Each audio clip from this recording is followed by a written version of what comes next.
नमस्कार दर्शक मित्रों, मैं हूं दिया खटवानी और स्वागत है आपका के न्यूज़ में। चलिए गौर करते हैं समाचारों से पहले हेडलाइंस पर। बंगाल की खाड़ी में बन रहा तूफान आज चक्रवाती तूफान में बदल सकता है। अगर यह चक्रवाती तूफान में बदला तो इसका नाम यास होगा। ओमान ने इसका नाम तय किया है। इसके लेकर पूर्वी तट पर बचाव की तैयारियां शुरू कर दी गई है।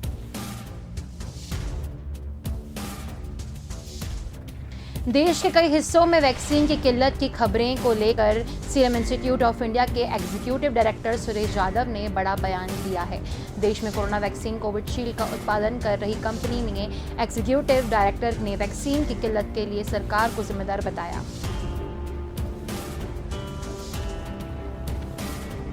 इंदौर के महू सैन्य क्षेत्र से जासूसी करते पकड़ी गई दो बहनों ने पूछताछ जारी है। दोनों का पाकिस्तान से कनेक्शन की बात सामने आने से इलाके में हड़कंप मचा हुआ है। सूत्रों के मुताबिक दोनों महू सैन्य क्षेत्र के सेना के कुछ अफसरों के टच में थी।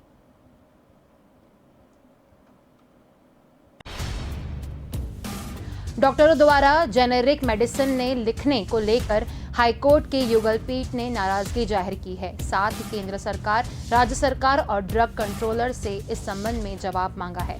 कोर्ट ने महंगी दवाएं आम लोगों के खरीदने के मामले में गंभीर चिंता जाहिर की है।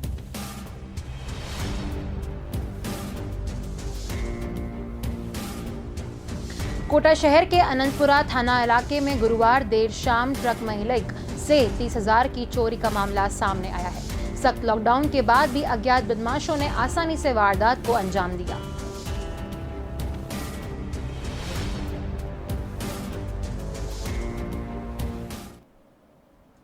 चलिए गौर करते हैं मुख्य समाचारों पर।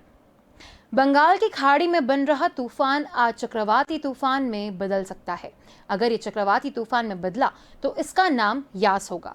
ओमान ने इसका नाम तय किया है। इसे लेकर पूर्वी तट पर बचाव की तैयारियां शुरू कर दी गई है। इसे लेकर आंध्र प्रदेश, ओडिशा, तमिलनाडु, पश्चिम बंगाल और अंडमान निकोबार में हाई अलर्ट जारी किया है। तूफान का असर सबसे ज्यादा बंगाल और ओडिशा पर पड़ेगा।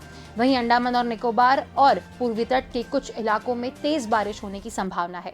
इसके बाद का खतरा भी बन सकता है। इधर ओडिशा सरकार ने तूफान के संभावित खतरों को देखते हुए अपने 30 से 40 जिलों का अलर्ट जारी किया है। इससे पहले मौसम विभाग ने गुरुवार को कहा था कि 22 मई को बंगाल की खाड़ी के पूर्वी मध्य हिस्से पर एक कम दबाव का क्षेत्र बनेगा जो चक्रवाती तूफान में बदल सकता है। यह 26 मई को ओडिशा, पश्चिम बंगाल के तटों से टकरा सकता है। Coast guard, disaster relief team, informative board, lifeline और लाइफोजेरेक्टिव, इसके अलावा डॉक्टरों की टीम और एम्बुलेंस से स्टैंड बाय पर रखा है। Port authority, oil rig operators, shipping fisheries authority और मछुआरे संघों को चक्रवात को लेकर जानकारी दे दी गई है। पूर्वी तट पर मछली पकड़ने पर रोक लगा दी गई है। कोस्ट गार्ड, डॉनियर एयरक्राफ्ट और शिप भी समुद्र में काम कर रहे मछुआरों को मौसम से जुड़ी जानकारी प्रसारित कर रहे हैं। इसके अलावा उनके पास से बंदरगाह पर लौटने के निर्देश दिए जा रहे हैं। आईसीजी की तरफ से आसपास के सभी राज्यों और केंद्र शासित प्रदेशों से बंदरगाह पर मौजूद लोगों की जानकारी रखने की अपील की गई है।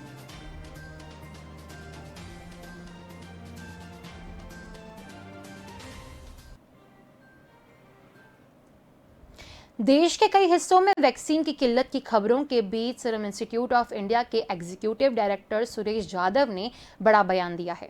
देश में कोरोना वैक्सीन कोविशील्ड का उत्पादन कर रही कंपनी के एग्जीक्यूटिव डायरेक्टर ने वैक्सीन की किल्लत के लिए सरकार को जिम्मेदार बताया है। उन्होंने कहा कि सरकार ने वैक्सीनेशन ड्राइव को बढ़ाने के दौरान वैक्सीन के उपलब्ध स्टॉक और वर्ल्ड हेल्थ ऑर्गेनाइजेशन की गाइडलाइंस को ध्यान में नहीं रखा। एक कार्यक्रम के दौरान यादव ने कहा कि भारत सरकार को WHO की गाइडलाइंस को ध्यान में रखकर ही वैक्सीनेशन प्रोग्राम के लोगों को प्राथमिकता देनी चाहिए। उन्होंने कहा कि शुरुआत में 30 करोड़ लोगों को वैक्सीनेशन की जानकारी दी, जिसके लिए 60 करोड़ डोज की जरूरत थी। उन्होंने कहा कि हम टारगेट तक पहुंचे इससे पहले ही सरकार ने 45 उम्र के ज्यादा के लोगों को सभी को वैक्सीनेशन के साथ साथ 18 साल से ज्यादा उम्र के लोगों को वैक्सीनेशन खोल दिया। सरकार को भी पता था कि हमारे पास वैक्सीन का इतना स्टॉक नहीं है। इस बात से हमें यह सीख मिली है कि हमें उत्पादन की उपलब्धता को ध्यान में रखना चाहिए और उसका न्यायसंगत तरीके से इस्तेमाल करना चाहिए। जाधव ने कहा कि वैक्सीनेशन जरूरी है, लेकिन वैक्सीन की डोज मिलने के बाद भी लोग संक्रमित हो रहे हैं, इसलिए लोगों को सतर्क रहना जरूरी है। वैक्सीनेशन के बाद भी लोग कोरोना गाइडलाइंस का पालन करें। उन्होंने कहा कि वैक्सीन वेरिएंट के डबल म्यूटेंट पर भी कारगर है, फिर भी वेरिएंट वैक्सीनेशन में मुश्किल खड़ी कर सकता है।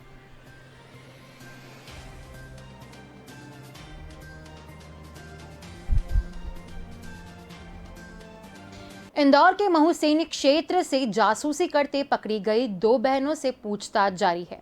दोनों का पाकिस्तान से कनेक्शन की बात सामने आने से इलाके में हड़कंप मचा हुआ है। सूत्रों के मुताबिक दोनों महू सैनिक क्षेत्र की सेना के कुछ अफसरों से टच में थी। आशंका जताई जा रही है कि हैंडीकैप में फंसने की साजिश तो नहीं थी। पूछताछ में एक युवती ने बताया कि पाकिस्तान में एक युवक से वह सोशल मीडिया पर शादी के इरादे से बात करती थी। बता दें कि आईबी की सूचना पर क्राइम ब्रांच ने गवली पलासिया में सेना से रिटायर चांद खा के गर्भ दबिश के बाद उनकी बेटी हिना और यासीन को पुलिस ने हिरासत में लिया था। गढ़ से उनके जीजा को भी पकड़ा था। इंटेलिजेंस एजेंसियों के ऐसा शक है कि युवतियां पाकिस्तान के कुछ लोगों से सोशल मीडिया संपर्क में थी। युवक युवती के पास से उनके मोबाइल फोन और अन्य डिवाइस जब्त की थी। आईजी हरियाणा छात्री मिश्रा ने घटना की पुष्टि करते हुए शुक्रवार देर रात मीडिया को बताया था कि जानकारी मिलिट्री इंटेलिजेंस ने भी साझा की गई। सैन्य अफसरों के साथ कोई हनी ट्रैप की साजिश की आशंका भी जताई जा रही है।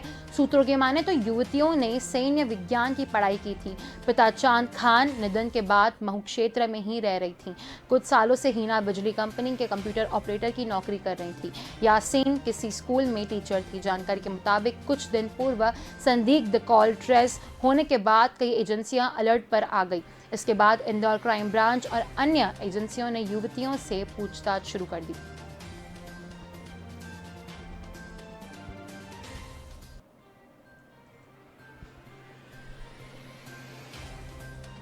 डॉक्टरों द्वारा जेनेरिक मेडिसिन न लिखने को लेकर हाईकोर्ट की युगल पीठ ने नाराजगी जाहिर की है। साथ ही केंद्र सरकार, राज्य सरकार और ड्रग कंट्रोलर से इस संबंध में जवाब मांगा है।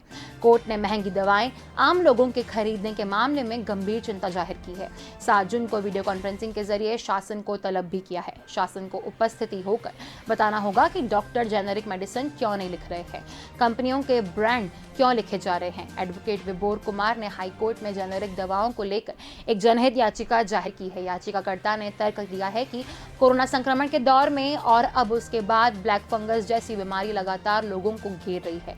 इस बीमारी में एन्फोटेरेसिन बी 50 mg इंजेक्शन दिया जाता है। यह इंजेक्शन 2 बार लगाया जाता है।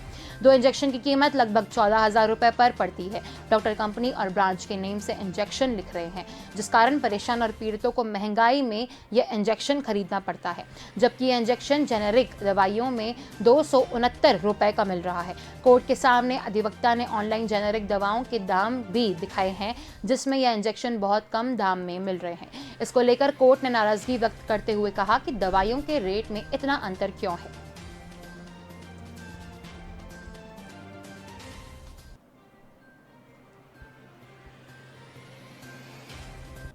कोटा शहर के अनंतपुरा थाना इलाके में गुरुवार देर शाम ट्रक मालिक से 30,000 की चोरी का मामला सामने आया है। सख्त लॉकडाउन के बाद भी अज्ञात बदमाशों ने आसानी से वारदात को अंजाम दिया। पहले तो ट्रक मालिक को बातों बातों में उलझाया, फिर चाकू मारने की धमकी देकर पेट की जेब में रखे रुपए निकाल दिए और मौके से फरार हो गए। बदमाशों की करतूत सामने दुकान में लगे सीसीटीवी कैमरे में कैद हो गई, जिसमें बदमाश छीन झपटी करते हुए नजर आ रहा था।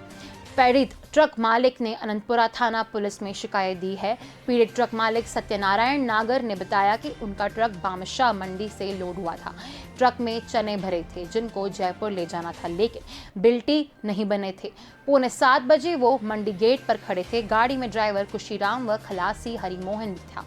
वो खुद कपड़ा लेकर गाड़ी साफ कर रहे थे। इस दौरान एक बाइक पर 2 बदमाश आए और उनका सामान छीन लिया।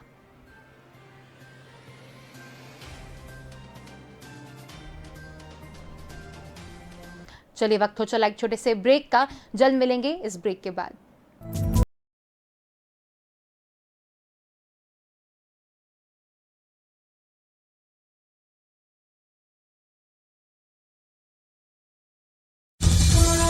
रेड अलर्ट जन अनुशासन लॉकडाउन। कोरोना संक्रमण की दूसरी लहर बहुत खतरनाक है। इस बार बच्चे, युवा, गर्भवती महिलाएं भी इसकी चपेट में आ रहे हैं। ग्रामीण क्षेत्रों में भी कोरोना महामारी का प्रभाव बढ़ रहा है। हालात हृदय विदारक हैं। कोरोना विकराल रूप ले रहा है। बचाव के लिए संक्रमण की चेन तोड़ना जरूरी है। अनावश्यक घर से बाहर ना निकलें। कोविड प्रोटोकॉल का पालन करें। मास्किंग और सोशल डिस्टेंसिंग अपनाएं। निज पर शासन, फिर अनुशासन।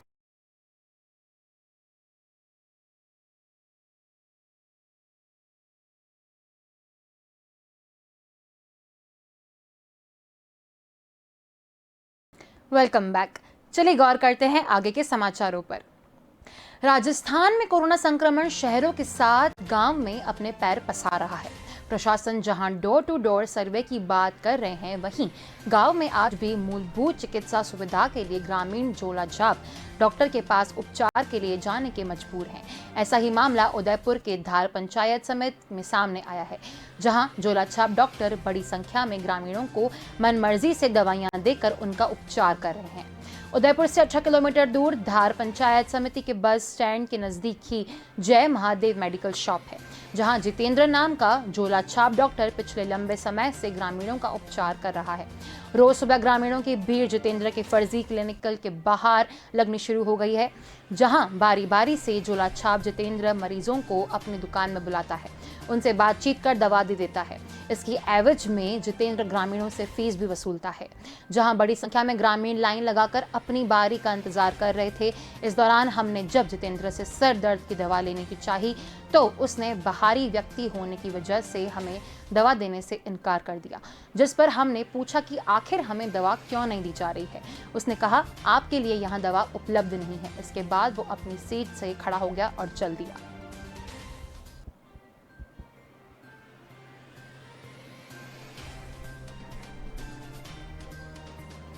कोरोना की दूसरी लहर में भी हर वर्ग और क्षेत्र के लोग प्रभावित हुए हैं, जिससे रेलवे भी अछूता नहीं है। यही वजह है कि रेलवे स्टेशनों पर अश्लील कुलियों की हालत भी इन दोनों दिनों में दयनीय हो गई है। लोगों का सामान उठाकर मजदूर करने वाला यह तबका लगातार दूसरे साल लॉकडाउन की मार झेल रहा है। काम नहीं मिलने की वजह से रतलाम रेलवे स्टेशन पर काम करने वाले 84 कुलियों के सामने परिवार पालने का संकट खड़ा हो गया है। काम मिलने की उम्मीद में है कुली हर दिन रेलवे स्टेशन तो आते हैं, लेकिन यात्रियों की आवाजाही कम होने से और कोरोना संक्रमण फैलने से कारण है इन कुलियों को काम नहीं मिल पा रहा है। दरअसल लोग का बोझ उठाने वाले कूली वर्ग इतने दिनों कर से बोझ तले दबता जा रहा है, लेकिन न ही रेलवे और न ही कोई श्रमिक संगठन इन कूलियों की सूद लेने को तैयार है। रतलाम स्टेशन पर करीब 84 कुली रजिस्टर्ड हैं। पिछले लॉकडाउन और कोरोना की दूसरी लहर में इन कूलियों की आर्थिक हालत बेहद कमजोर हो गई थी। कोरोना की दूसरी लहर में रतलाम रेलवे स्टेशन से गुजरने वाली करीब 70 यात्री ट्रेन प्रभावित हुई थी। वहीं कोरोना संक्रमण के खतरे की वजह से कोई भी यात्री इन कूलियों से काम लेने को तैयार नहीं है। ऐसे में प्रतिदिन यह कूली काम मिलने की उम्मीद में स्टेशन पहुंचते तो हैं, लेकिन शाम को खाली हाथ ही घर लौटते हैं। प्रतिदिन रेलवे स्टेशन पर आने वाले कूली छोटे खान बताते हैं कि बेरोजगारी के दौर में गुजर रहे सभी कूली आधार के सामान से घर चला रहे हैं। बेरोजगारी से परेशानी कूली अब रेलवे से मदद की गुहार लगा रहे हैं, लेकिन रेलवे के अधिकारियों का इस ओर ध्यान ही नहीं है।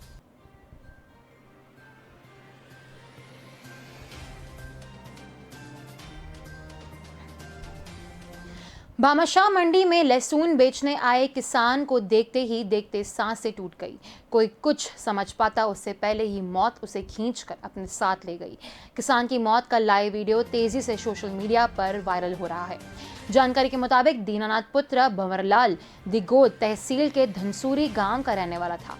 वो चाचा व ताऊ के साथ कोटा मंडी में लहसुन बेचने मंडी आया था। अचानक दीनानाथ की तबीयत खराब हो गई। मंडी के यार्ड नंबर 1 में वो अचेत होकर गिर गया।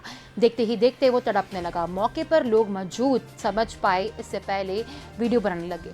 कोई किसी को मदद को पुकारने लगा। दीनानाथ के साथ आए युवक ने मदद के लिए इधर उधर फोन लगाया। 108 एम्बुलेंस को भी सूचना दी। इधर दीनानाथ दीनानाथ तड़पता रहा।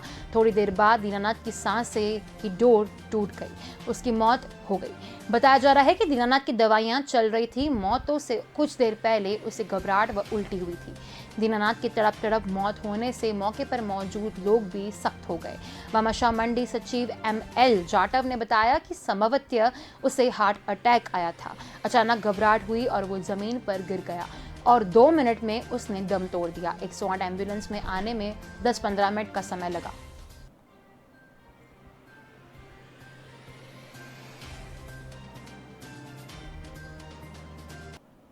देश का मौसम लगातार बढ़ रहा है। हालांकि कुछ दिनों से अधिकतर इलाकों में बारिश चल रही है। ताकते तूफान के चलते दिल्ली, हरियाणा, राजस्थान सहित यूपी में मौसम का मिजाज बदल रहा है। मई में महीने में पड़ने वाली भयंकर गर्मी जैसे गायब ही हो गई है। बीती रात भी राजस्थान, दिल्ली में जोरदार बारिश हुई। हालांकि सुबह के वक्त राजधानी के कई इलाकों में तेज धूप खिली है। मौसम विभाग के पूर्वानुमान के मुताबिक आज भी दिल्ली में आंशिक रूप से बादल छाए रहे हैं और हल्की बारिश होने की संभावना है। वहीं यूपी, हरियाणा में भी इन दिनों मौसम सुहाना बना हुआ है। यूपी के कई इलाकों में बीते दिन भी बारिश दर्ज की गई है। प्रचंड गर्मी वाले मई से सावधान और सावन के महीने का एहसास हुआ। बारिश की फुहारें और ठंडी हवाएं से शहरों का दिन का तापमान सामान्य से कुछ कम हुआ। फिलहाल IMD के अनुसार अभी इनमें और गिरावट आने का आसार है। राजधानी लखनऊ में बारिश से मौसम तो सुहाना हो ही गया है, लेकिन प्रदूषण से भी बड़ी राहत मिली है। लगातार दूसरे दिन भी एयर क्वालिटी इंडेक्स संतोषजनक श्रेणी में रिकॉर्ड हुआ। शुक्रवार को IUD 51 रहा, वहीं गुरुवार को यह 51 रिकॉर्ड किया गया है। बात अगर राजस्थान की करें तो यहाँ पर भी मौसम सुहाना हो गया है। नए पश्चिम विक्षोभ के सक्रिय होने से राजस्थान के अनेक हिस्सों में अगले 3 दिनों में फिर बारिश होने का अनुमान जताया जा रहा है। मौसम केंद्र जयपुर के अनुसार 3 दिनों के दौरान पश्चिम और उत्तरी राजस्थान के कई भागों में आंधी के साथ हल्की से माध्यम बारिश हो रही है। इस दौरान 21 से 23 मई को दौरान जोधपुर, बीकानेर संभाग के जिलों में तेज आंधी 40 से 50 किलोमीटर प्रति घंटे की रफ्तार से हवाएं या धूल भरी आंधी चलने की प्रबल संभावना जताई गई है।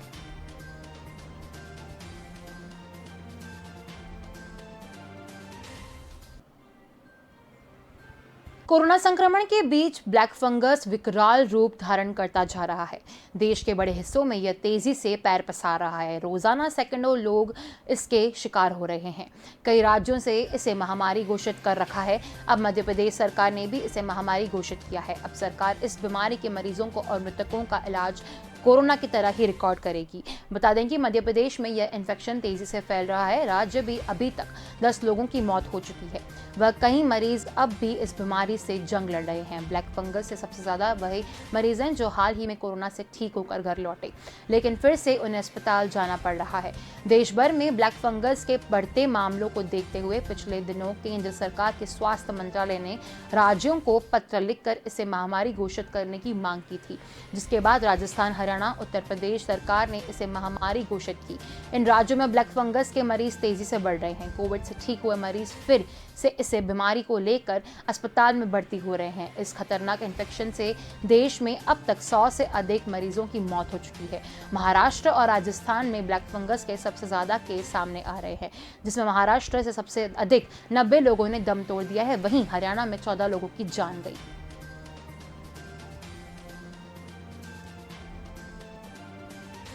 चलिए वक्त हो चला एक छोटे से ब्रेक का। जल्द मिलेंगे इस ब्रेक के बाद।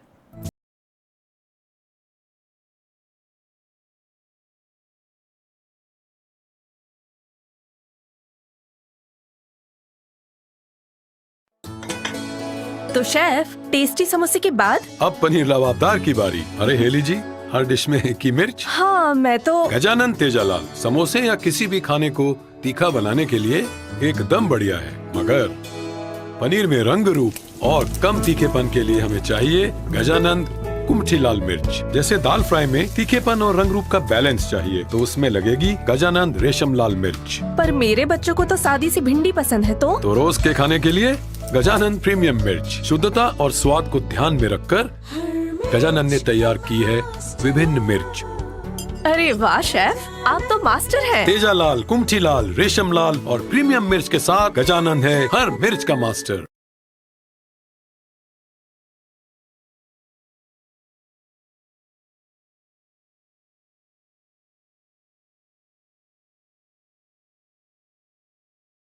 Welcome back. चलिए गौर करते हैं आगे के समाचारों पर। नेपाल के राष्ट्रपति विद्यादेवी भंडारी ने नेपाल की संसद सभा को भंग कर मध्यवादी चुनाव के लिए नई तारीखों का ऐलान कर दिया है। यहाँ 12 और 19 नवंबर को मध्यवादी चुनाव होंगे। इससे पहले उन्होंने प्रधानमंत्री पद के लिए शेर बहादुर देउबा और केपी शर्मा ओली दोनों के दावों को खारिज कर दिया है। शुक्रवार को नई सरकार बनने की समय सीमा खत्म होने से पहले नेपाली कांग्रेस के अध्यक्ष शेर बहादुर देउबा और सीपीएन के सत्ताधारी पीएम केपी शर्मा ओली ने नई सरकार के लिए अपना दावा पेश किया था।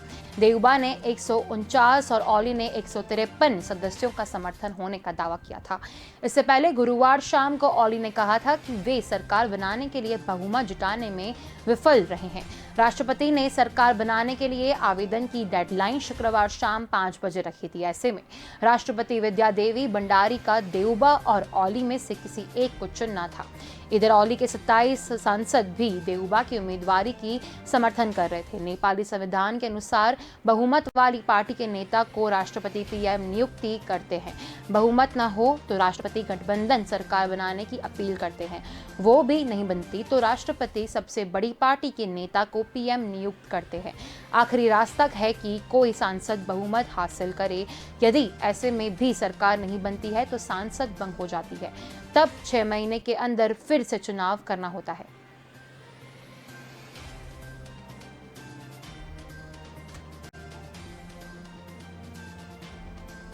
लाइट्स, कैमरा, बड़ी बड़ी गाड़ियां, बंदूक और तमंचे, फिर आवाज आई एक्शन। यह नजारा बुधवार को चंबल की बिहड़ों का है। फिल्म शोले के अंदाज में कुछ स्थानीय कलाकार लोकगीतों की शूटिंग कर रहे थे। जब ग्रामीणों को पता चला तो इसे देखने 400 से ज्यादा लोग इकट्ठे हो गए। सूचना पर पहुंची पुलिस को देख लोग भाग निकले। कलाकार भी सामान समेट कर भाग गए। पूछताछ में यहाँ दूसरी ही कहानी सामने आई।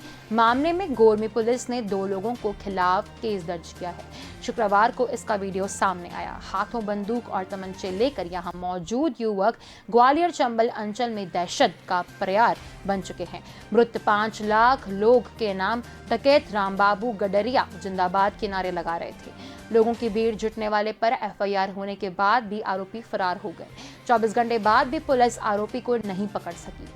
गोरमी थाना क्षेत्र के शुकललाल का पूरा कचनाव गांव के रहने वाले राजेश पुत्र श्याम लक्ष्मण बघेल के घर बुधवार को बेटे का जन्मदिन था। बर्थडे पार्टी में कई मेहमानों के बुलावा गया था।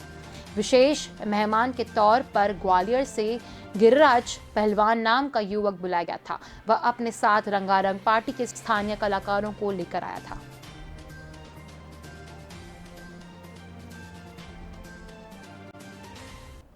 बिहार के राजनीतिक घराने की बेटी और बहू अब सोशल मीडिया प्लेटफॉर्म ट्विटर पर आमने सामने आ गई है।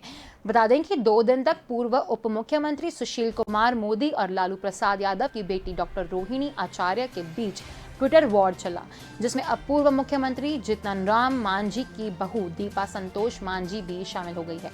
बता दें कि जीतन राम मांझी के बेटे संतोष मांझी नीतीश कैबिनेट के मंत्री है और दीपा उनकी पत्नी है। रोहिणी ने एक ट्वीट के जरिए जीतन राम सांझी पर परिवारवाद का आरोप लगाया था। रोहिणी ने आरोप लगाया कि जीतन राम मांझी गिरगिट की तरह रंग बदलते हैं। वो अपनी रामधीन और दामाद को राजनीति में ले आए। रोहिणी ने आरोप लगाया कि उनके पुत्र होटल में रंगोलियां मनाते थे। यह भी कि मांझी के पुत्र किसी लायक नहीं है। उन्होंने मांझी की कुर्सी के लिए जमीन बेचने का भी आरोप लगाया। रोहिणी के इन आरोपों पर जीतन राम मांझी की बहू दीपा संतोष मांझी ने पलटवार किया। दीपा संतोष मांझी ने ट्विटर पर ही इन आरोपों का जवाब देते हुए कहा कि बाई पिटाए गली गली, बहन बने बजरंग बली, भाभी को घर में पिटवाती हो, है भ्रष्टाचार की रोहिणी, तुम इतना ज्ञान कहाँ से लाती हो। इसके बाद रोहिणी और दीपा तो एक दूसरे पर आरोप प्रत्यारोप लगाकर ट्विटर से चली गई, लेकिन उनके समर्थन आपस में भिड़ गए। रोहिणी के ट्वीट में बताया गया कि राजद के लोग सेवा कर रहे थे, जबकि हिंदुस्तानी आवाम मोर्चा युवा शाखा के अध्यक्ष अमित कुमार से चारा घोटाला का जिक्र करते हुए राजद की आलोचना की। ऐसा बताया जा रहा है कि रोहिणी के ट्वीट का जवाब देने के लिए जीतन राम मांझी ने अपनी बहू को इस मैदान में उतारा है।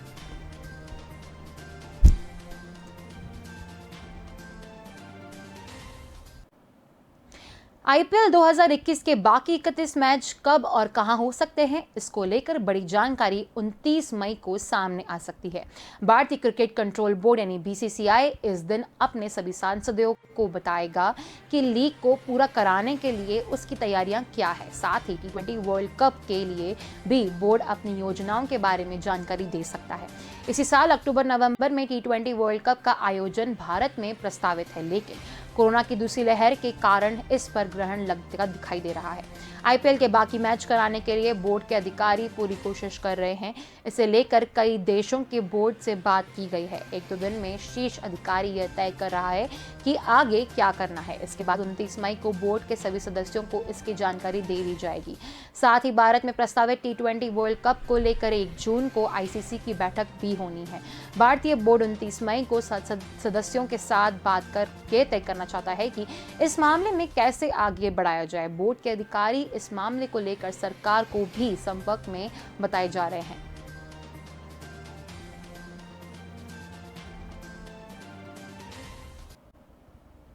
देश में कोरोना की दूसरी लहर चल रही है। बीते 24 घंटे में देश में कोरोना वायरस के 2.57 लाख से ज्यादा मामले सामने आए, जबकि 4194 मरीजों की जान गई। डॉक्टर के एक शोध में खुलासा किया गया है कि ब्लैक फंगस का सबसे ज्यादा खतरा पुरुषों और मधुमेह के रोगियों में पाया गया है। उत्तराखंड में दूसरी लहर के दौरान सबसे ज्यादा मौतें दर्ज की गई हैं। मध्य प्रदेश में 1 जून से धीरे धीरे अनलॉक होना शुरू होगा। मध्य प्रदेश के मुख्यमंत्री शिवराज सिंह चौहान ने कहा कि हम अनंतकाल तक बंद नहीं रख सकते हैं, हमें 1 जून से धीरे धीरे अनलॉक करना है।